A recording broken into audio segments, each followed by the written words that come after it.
1,00,000 మంది శివభక్తులతో కలిసి మహారుద్రాక్ష పూజలో పాల్గొనండి. వెంటనే కాల్ చేసి మీ పేరును నమోదు చేసుకోండి. నమస్తే రమగారు. నమస్తే జయ. ఏదైనా మంచి స్టోరీ చెప్తారండి? సీరియల్ లాగా చెప్దామా? పూర్వం ఒక రాజ్యానికి ఓ రాజుగారు రాణిగారు ఉండేవారట.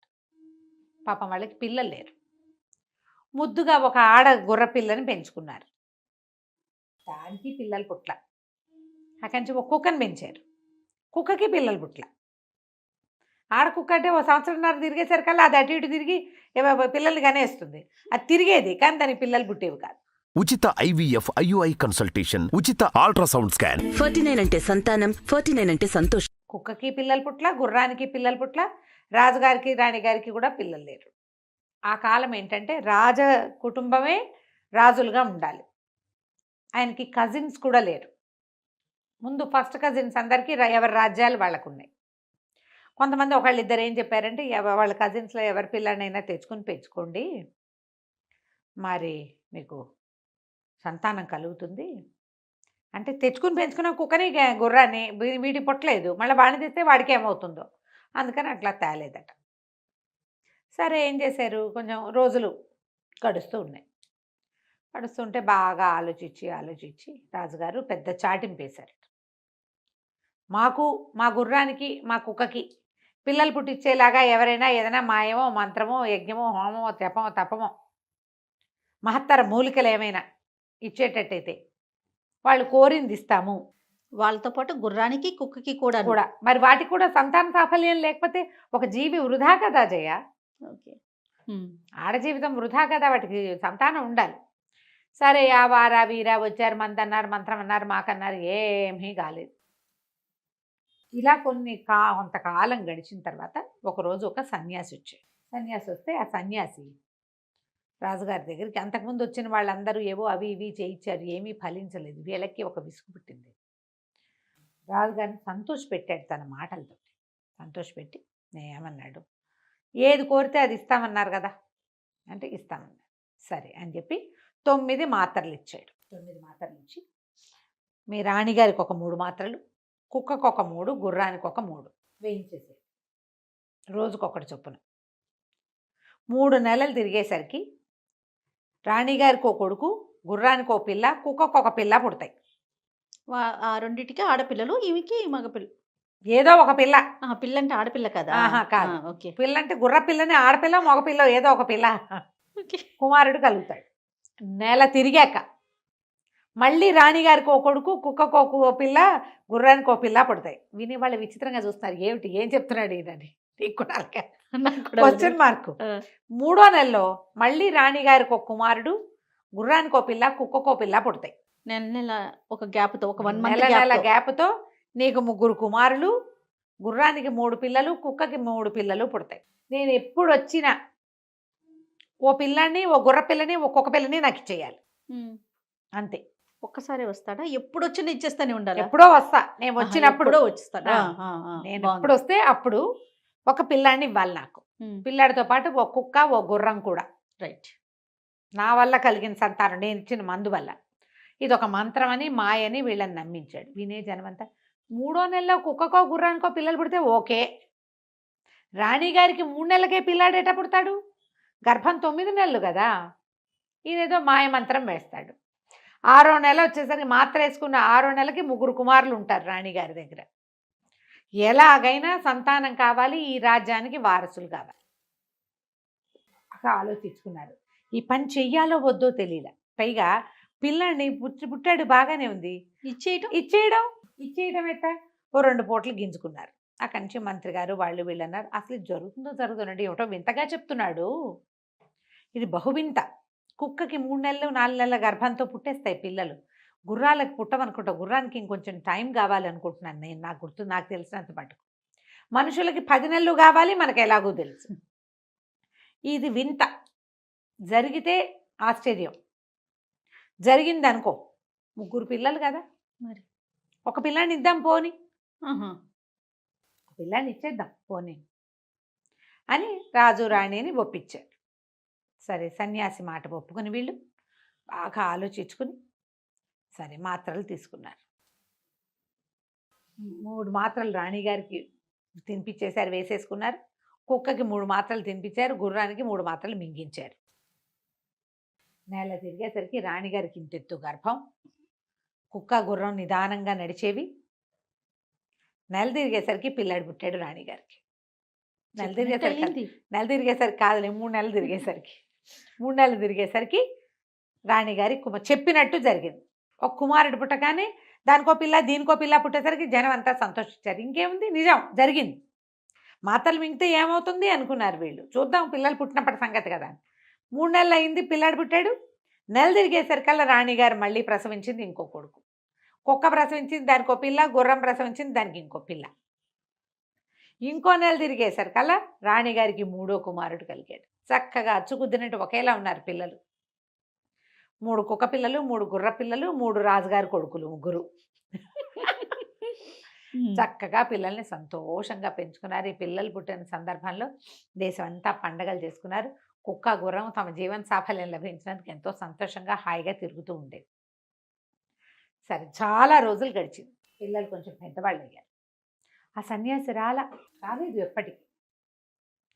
సరే, పెద్దవాళ్ళు అయిపోతున్నారు. ఇప్పుడు ఎక్కడ మర్చిపోయారు వీళ్ళు.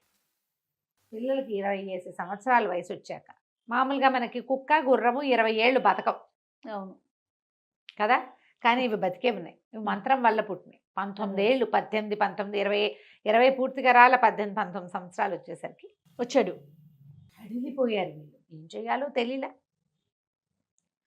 బాగా ఆలోచించి, సరే 3వ కుమారుడు కొంచెం చురుకైన వాడు. పెద్ద పిల్లలిద్దరూ భయపడ్డారు వెళ్ళటానికి. పైగా జ్యేష్ఠుడు రాజ్యానికి ఉత్తరాధికారి ఉండాల్సిందే. ఉండాలి. మరి 2వ వాడేమో భయపడుతున్నాడు. 3వ వాడు నేను వెళ్తానన్నాడు. నేను వెళ్తాను. ఒక సన్యాసి మనకి దేశానికి కావాల్సినంత మేలు చేసాడు కదా. రాజుగారికి అసలు పిల్లలే లేరు, రాజ్యానికి రాజు లేడు, అరాచకం అయిపోతుంది అనుకుంటే ఇలాంటిది మరి చక్క సంతానాన్ని కలిగించాడుగా. నేను వెళ్తానులే నాన్న అని ఒప్పుకున్నాడు. అతనితో పాటు గుర్రం, కుక్క బయలుదేరాయి. ఈ సన్యాసి వీళ్ళని తీసుకుని ఎక్కడికో తీసుకెళ్ళాడు. ఏదో ఒక కొండ ఎక్కిచ్చాడు. కొండంతా ఎక్కారు. ఎక్కాక ఆ కుర్రాడికి చెప్పాడు, అబ్బాయి ఆ కింద చూడు, అక్కడ ఒక ఆశ్రమంలాగా, ఒక కోటలాగా, ఒక ఇల్లులాగా కనపడుతోంది అన్నాడు. ఇట్లా చూస్తున్నాడు వీడు. చూస్తుంటే ఈ కొండ దిగిపెట్టు. దిగెళ్ళి అక్కడ లోపల మేకలు ఉన్నాయి. మొదటి 2 మేకలు ఉంటాయి. మేకలకి గడ్డి, తర్వాత కోళ్ళు ఉంటాయి. కోళ్ళకి మేతే. తలుపు తీయద్దు, బయటే కూర్చో నేను వచ్చేదాకా అని చెప్పాడు. మేకలకి గడ్డి, గడ్డి, కోళ్ళకి మేత వేయాలి. నేను వచ్చేదాకా అక్కడే ఉండు, నువ్వు తలుపు తీసుకుని మాత్రం లోపలికి వెళ్ళద్దు. ఇది అర్థం కాలే. ఇక్కడ దాకా వెంట పెట్టి తీసుకొచ్చిన వాడు ఇదంతా తీసుకెళ్ళకుండా, పైగా ఈయన సన్యాసి, ఈయనకి మేకలేమిటి కోళ్ళేమిటి, మేకలేమిటి కోళ్ళేమిటి, వింతగా ఉంది కదా. సరేనన్నాడు. సరేనని చూస్తూ ఉండగానే అతను అటు దిగెళ్ళిపోయాడు సన్యాసి. ఈ కుర్రాడు కనిపించింది, నేను సన్యాసిని చూశాను, దిగెళ్తున్నవాడు సన్యాసి లాగా లేడు అనిపించింది. తెలియలా, కానీ ఏదో తేడా కొడుతుంది. ఆ కంచి వీడు దిగటం మొదలు పెడితే అమ్మ ఎంత కష్టమైందో ఆ దిగటం. ఎక్కేటప్పుడు బాగానే ఎక్కేశారు. పెద్ద ఏరడ్డం వచ్చింది. ఏం చెయ్యాలో తెలియలా. ఏరెట్టా దాటాలి. ఆ కంచి ఏం చేశాడు, గుర్రం మీద కూర్చుని కుక్కని ఎత్తుకుని కూర్చున్నాడు. గుర్రము కుక్కని వీడిని మోసుకుంటూ ఏరు దాటిచ్చింది. ఆ పెద్ద భవనం లాంటిది అది, కొంచెం పాతగా కనపడుతోంది. ఆ భవనం దగ్గరికి వెళ్ళాడు. సరే, దూరం నుంచి చూసేసరికి తెలిసింది. కుక్కని గుర్రాన్ని వెంబడి పెట్టుకుని వెళ్ళాడు. అక్కడ ఒక మేకలు కనపడుతున్నాయి 2. ఏం చేశాడు వీడు, అది చూస్తే గడ్డి మేటు కూడా అక్కడే ఉంది. ఏం చెప్పాడు, మేకలకు గడ్డి వేయాలి, కోళ్ళకి దాణా వేయాలి. ఆ గడ్డి మేటు తీసి ఇట్లా మేకల ముందు వేసేసరికి ఆ గడ్డి మేటు 3 తోడేళ్లుగా మారిపోయింది. అయ్యో, మారిపోయేసరికల్లా వీడి మీదకి వచ్చేసేదే. ఎప్పుడైతే వీడి పక్కన కుక్క ఉంది కదా, ఆ కుక్క కాస్త ఒక్క ఉదుటన, వేట కుక్క అది, ఒక్క ఉదుటన తోడేళ్ల మీదకి దూకింది. అవి తిరగబడేసరికి భయం వేస్తే దొరికిపోయేవాడు. కుర్రాడు భయపడితే దొరికేసేవాడు.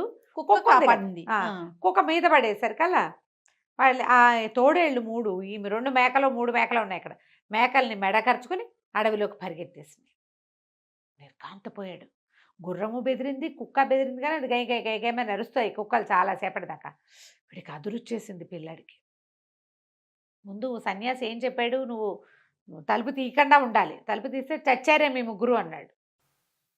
ఏదో జరుగుతుందని అర్థమవుతోంది వీడికి. అక్కడి నుంచి ఏం చేశాడు, కోళ్ళు కనపడుతున్నాయి. ఒక పక్కన ఇంత బుట్టలో దాణా పైన ధాన్యం కనిపిస్తుంది. ఆ ధాన్యం తీసాడు. ధాన్యం తీసి కోడి ముందు ఇట్లా చల్లేసరికల్లా ఆ ధాన్యం మొత్తం ఒక పెద్ద గండు పిల్లిగా మారిపోయింది.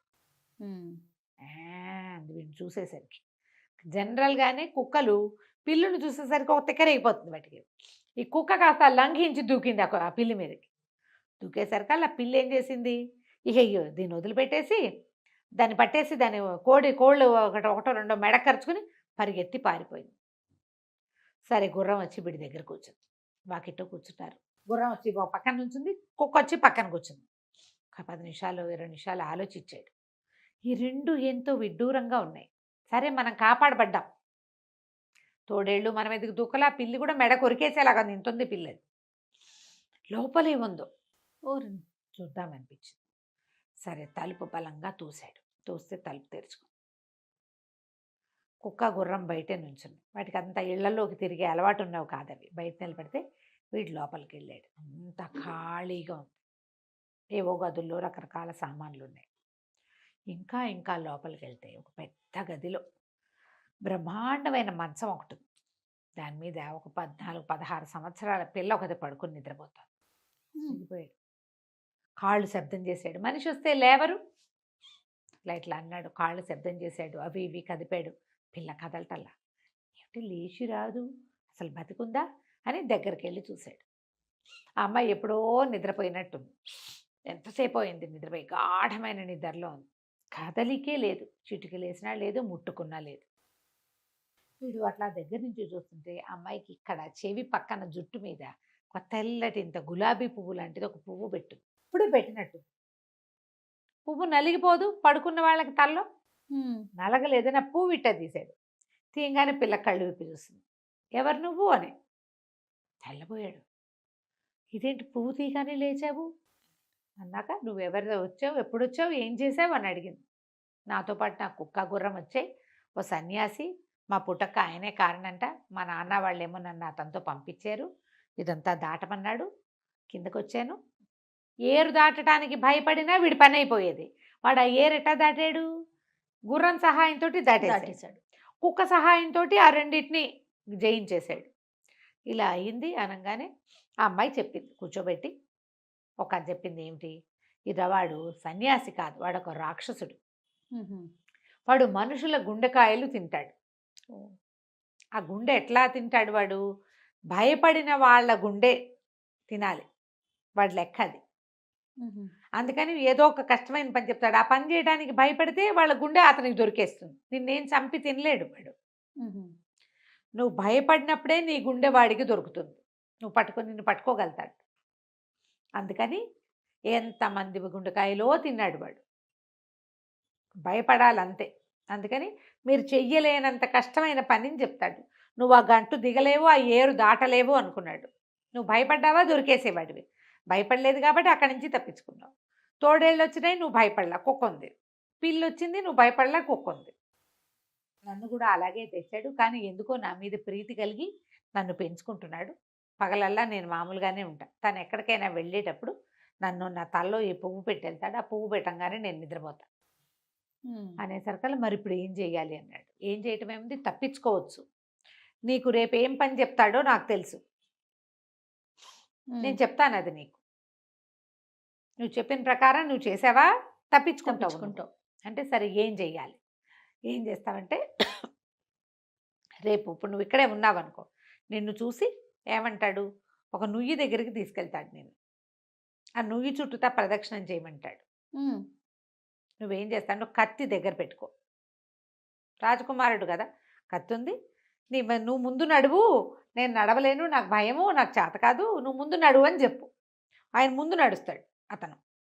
నువ్వు వెనకాల నడిస్తే వెనకాల నుంచి మెడ మీద కొట్టి చంపేస్తే మనం బయటపడతాం ఇక్కడి నుంచి అని చెప్పింది. సరే పిల్లాడు కబుర్లు చెప్పుకున్నారు.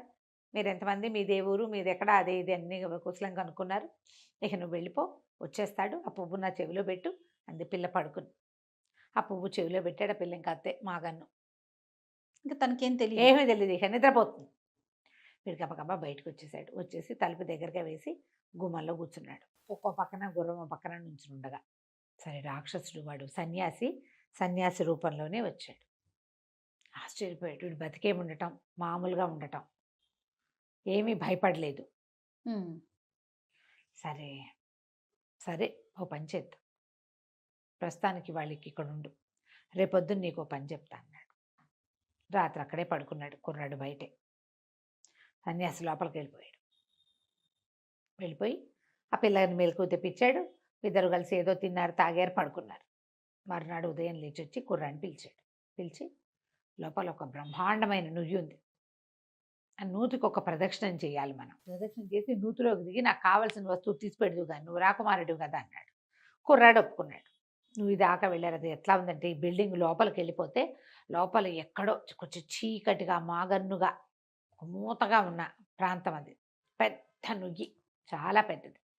రాజకుమారుడు అన్నాడు, నేను ఎప్పుడూ ఇలాంటివి చేయలే, నాకు తెలియదు అసలు ఆ ప్రదక్షిణం ఏంటో అదేంటో, దీని చుట్టూతా దారి కూడా నాకు కనిపించట్లా, సరిగ్గా చీకటిగా ఉంది, నేను నడవలేను, నువ్వు నడిచి చూపించు, నీ వెనకాల నేను కూడా వస్తా, నా వల్ల కాదు అనేసరికల్లా ఇతను ఏం చేశాడు, రాక్షసుడు సరేనని నడవటం మొదలుపెట్టాడు. కుర్రాడు ఎంత స్పీడ్గా నడిచినా వాడిని పట్టుకోలేకపోయాడు. అతను చాలా వేగంగా నడుస్తున్నాడు. అదేదో ఇంత బావి కాదు, బాగా ఒక 10-15 మీటర్ల కైవారం ఉంది. దాని చుట్టూతా 3 ప్రదక్షిణాలు చేస్తే చాలన్నాడు. 3 ప్రదక్షిణాల్లోనూ ఎక్కడా ఆ కుర్రాడు భయపడిన సూచనలే లేవు. రాక్షసుడికి విసుగు పుట్టింది. ఇవాళకి నువ్వేం దిగక్కర్లేదు, బయటికి వెళ్ళి పడుకోమన్నాడు. బయటికి వెళ్ళిపో అని చెప్పి, బయట నీకు తిండి దొరుకుతుంది, నువ్వు తిండి తినచి ఉండొచ్చు అని చెప్పి ఆహారం ఏదో పంపించాడు. వీడికి ఒక గుర్రమేమో చుట్టూతా అక్కడ ఇక్కడ తిరిగి గడ్డి మేసి వచ్చింది. తన అన్నంలోంచి కుక్కకు భాగం పెట్టాడు. అది అటుపోయి ఇటుపోయి ఉడతల్ని వాటిని వేటాడి వచ్చింది. ముగ్గురు వాకిట్లో కూర్చుంటారు. సరే రాత్రి రాక్షసుడు ఎక్కడికో వెళ్ళిపోయాడు. వీడేం చేశాడు, రాక్షసుడు బయటికి వెళ్ళిపోగానే బయట ఏముండమన్నాడు, వాడు లోపలికి వెళ్ళటం లేదని ఇతనికి నమ్మకం. కుర్రాడు చక్కమని లోపలికి వెళ్ళిపోయాడు. ఆ చెవిలో పువ్వు పెట్టున్న అమ్మాయి దగ్గరికి వెళ్ళి ఆ చెవిలో పువ్వు తీసేయంగా నా పిల్ల లేచి కూర్చుంది. ఏమిటి రాక్షసుని చంపలేకపోయావనమ్మా, నేనేం చేయను, తనేమో చాలా ఎత్తు మనిషి, దానికి తోడేమో దొరకలేదు, నా చేతికందే దూరంలో లేడు, తన వెనకాల పరిగెడితే కనిపెట్టేస్తాడు, వెనక్కి తిరిగాడంటే నేను దొరికేస్తాను, మేడం నరకలేకపోయాను, ఇవాళ ఏం చెప్తాడు నాకు, రేపు ఏం చేయాల్సి వస్తుంది అని అంటే, అయితే ఒక పెద్ద సింహాసనాన్ని దగ్గరికి తీసుకెళ్తాడు, వేరే గదిలోకి తీసుకెళ్తాడు, వంగి దండం పెట్టమని చెప్తాడు. నేను ఎప్పుడూ ఇలాంటివి చేయలే, నువ్వు ఒకసారి పెట్టి చూపించమని చెప్పు, వాడు దండం పెట్టడానికి వంగినప్పుడు చంపేద్దు కానీ అని చెప్పింది. సరే కాసేపు కబుర్లు ఆడుకున్నారు ఇద్దరు. కొంచెం ఏదో అవి ఇవి తిని పిల్లాడు మళ్ళీ బయటికి వెళ్ళిపోయాడు. తెల్లారేసరికల్లా రాక్షసుడు మళ్ళీ వచ్చాడు. మళ్ళీ వచ్చి కుర్రాడు అన్నాడు, రా నీకు ఇంకో పని చెప్తాను అని చెప్పి లోపల తీసుకెళ్తే ఒక పెద్ద మహల్లాగా హాలు, ఎదురుగుండా ఒక పెద్ద కుర్చీ, ఒక సింహాసనం లాంటిది, అక్కడ సాగిలి పడాలి. వీడు సాగిలి పడమంటే కుర్రాడు అన్నాడు, నేను రాజకుమారుణ్ణి కదా, నాకు ఎట్లా వస్తాయి అలాంటివి, నేను ఎప్పుడూ చెయ్యల, అసలు చూడలేదు కూడా, నాకు తెలీదు, వంగి దండం పెట్టడం అంటే ఏమిటో తెలియదు నాకు, అదేదో నువ్వు చేసి చూపించు, నువ్వు ఎట్లా చెప్తే అట్లా చేస్తా అనేసరికల్లా సరే వాడి ఉద్దేశం ఏంటి, వీడి ఇట్లా వంగమని కత్తి చూపించి భయపెడితే వాడు భయపడితే చాలు అనుకున్నాడు. సరే ఏం చేశాడు, మోకాళ్ళ మీద కూర్చున్నాడు. మోకాళ్ళ మీద కూర్చొని వంగి తల కిందకి పెట్టంగానే కుర్రాడు గబుక్కున చటాలన కత్తి తీసాడు, ఆ మెడ కాస్త నరికేసరికి తల విడిగా మొండెం విడిగా పడిపోయింది, 2 విడివిడిగా పడిపోగానే కుర్రాడు పరిగెత్తుకుంటూ వెనక్కి వచ్చాడు. ఈ అమ్మాయి పడుకున్న గది, ఈ హాలు ఎంత దూరమో, ఎంతో దూరం పరిగెత్తుకుంటూ వచ్చి రాక్షసుని చంపేశాను అన్నాడు. అనగానే అమ్మాయింది, గులాబీ పువ్వు తీస్తే మెలకు వచ్చేస్తుంది కదా, ఆ చెవిలో పువ్వు తీసేసి చంపేశాను, పద వెళ్ళిపోదా అన్నాడు. రాజకుమార్తె అప్పుడే అయిపోయిందా నాయన, అంత వాడి ప్రాణం వేరే చోట ఉందని మొత్తం చెప్పింది. వేరే చోట ఉంది, వెళ్ళాలి, ఎట్లా వెళ్ళాలి, అదేదో చెప్పు, అది కూడా చేద్దాం, ధైర్యంగా ఉన్నావా, చాలా ధైర్యంగా ఉన్నా, వీడిని చంపేసా, తర్వాత ఈ పని చేద్దామన్నాడు. సరే, ఏ హాల్లో అయితే రాక్షసుడిని నువ్వు సంహరించావు దానికి కుడి చేతి వైపు ఒక తలుపు కనపడుతుంది. ఆ తలుపు తీస్తే మెట్లు కనపడతాయి. ఆ మెట్లన్నీ దిగితే వరుసగా 9 గదులు కనపడతాయి. 9 గదుల తర్వాత ఇక గదులు రావు, గోడ వస్తుంది. గోడ తొలుగు అని కత్తిపిడితోటే గోడ మీద కొట్టాలి. గోడ తప్పుకుంటుంది. నువ్వు లోపలికి వెళ్తే అక్కడ పెద్ద మందిరం లాంటిది కనపడుతుంది. ఒక 10 సంవత్సరాల పిల్లాడు ఉంటాడు అక్కడ. వాడు ఒక గట్టు మీద కూర్చుని ఉంటాడు. వాడి చేతిలో ఇట్లా పట్టుకుని ఉంటాడు, ఒక పాత్ర ఉంటుంది వాడి చేతిలో. పిల్లాడిని చంపేసి ఆ పాత్ర పట్టరా, ఒక్క బొట్టు కూడా కింద పడకూడదు.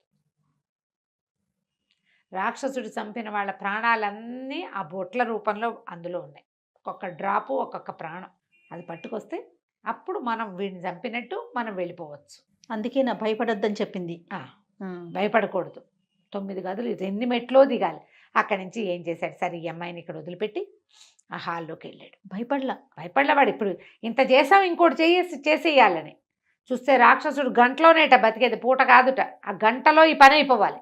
ఓహో, ఒక గంట పరిగెత్తుకుంటూ వెళ్ళాడు. పెద్ద హాల్ అది. కుడివైపు దూరంగా ఒక తలుపు. పరుగులు పెడుతూ తలుపు దగ్గరికి వెళ్ళాడు. తలుపు తీస్తే మెట్లు, చీకటి, అగాధంగా ఉన్నాయి మెట్లు.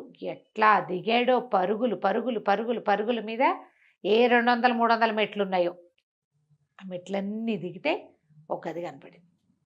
ఆ గది దాటాడు. రెండోది కనపడింది. రెండోది దాటాడు. ఈ గదులు ఎట్లా కనిపిస్తాయి, విశాలంగా, తెరిపిగా, వెలుగ్గా లేదు.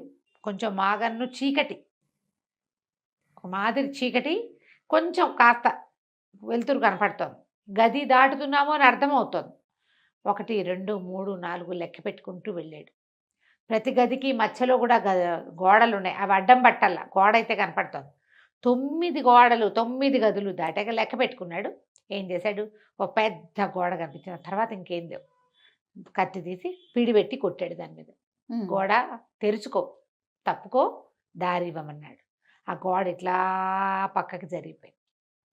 అందులోకి వెళ్తే ఒక పెద్ద హాలు, చాలా పెద్దది. చివర ఒక చిన్న డయాస్ లాగా ఒక గట్టు కట్టింది. ఒక 10 ఏళ్ల పిల్లాడు ఇలా పెదిమలు సాగదీసి నవ్వు మొహం పెట్టుకుని చూస్తున్నాడు. ఇట్లా బౌలు ఒకటి పుచ్చు కూర్చుని ఉన్నాడు.